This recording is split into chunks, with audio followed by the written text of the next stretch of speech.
So to begin, I will show you what you will need to be able to do a slip knot and a chain stitch. So what you'll need first is some wool. I'm using 100% acrylic wool, but you can use any wool that's good for you. So wool, cotton, nylon, any type. And for this one, I will also be using a 3.5mm crochet hook. As there are different types of wool sizes, that wool size will correspond with the crochet hook you need.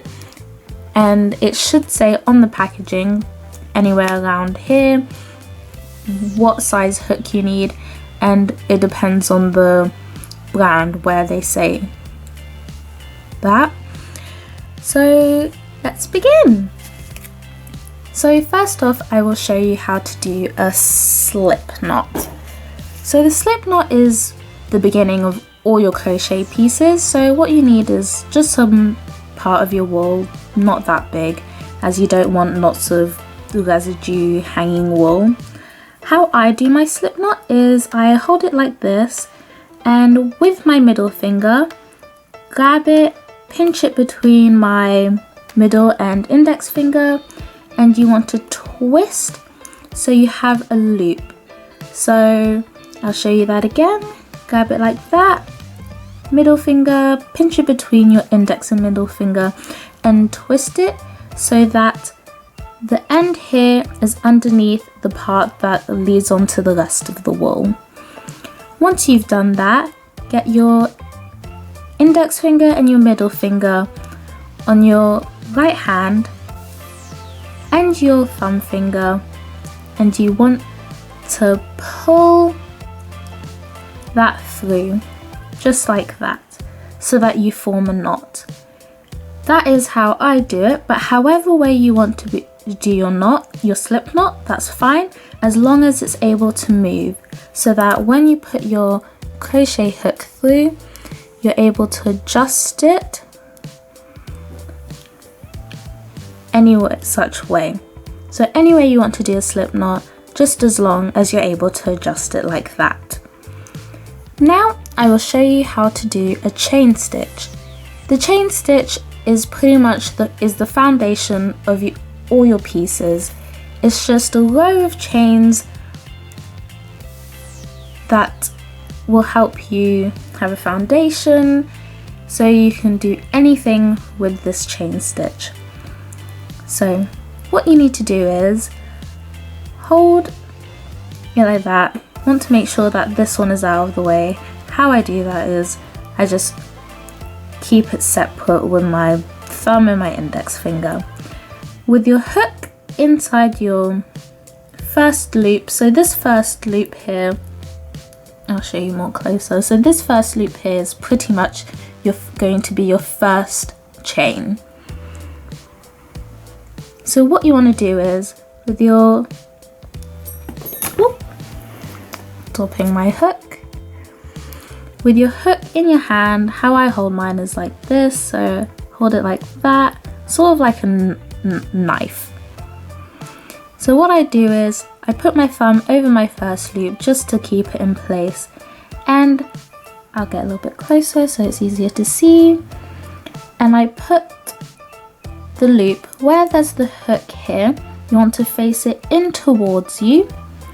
I put that hook through those two and put it over the yarn that's leading back to the rest of the wool over the rest of the hook.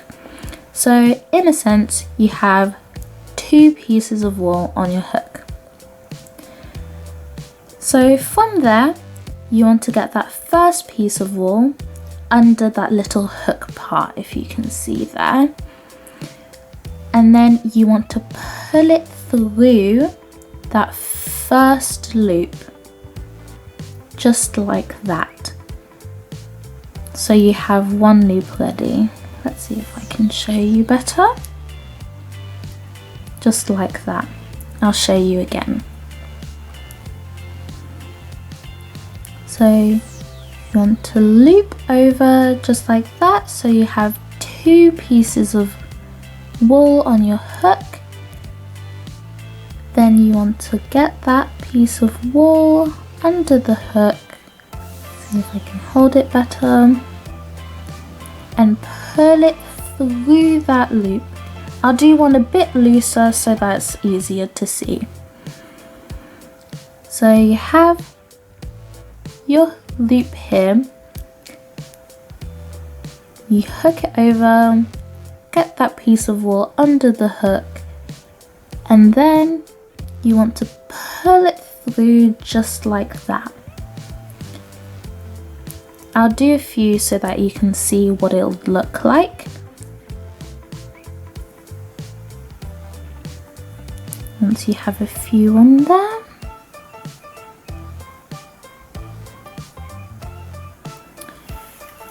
so once you have a few, this is what your chain stitch should look like.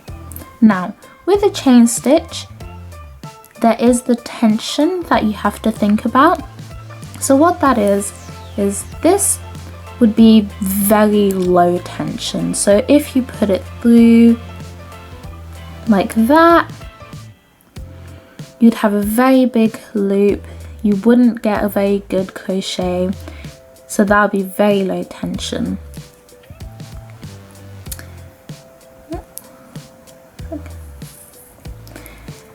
With this one, you have very high tension, which means if you try to make a loop like that, oh, that worked.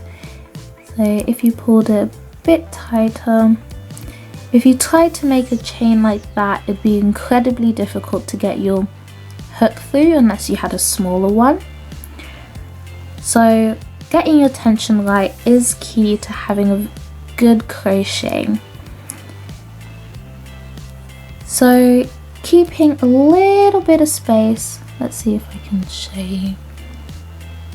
Just put it through this way. Keeping a little bit of space, that's maybe a little bit too much. A little bit of space, just like that. Ooh. Just like that is more than enough to be able to get a good chain stitch. Goes. There we go. So just like that.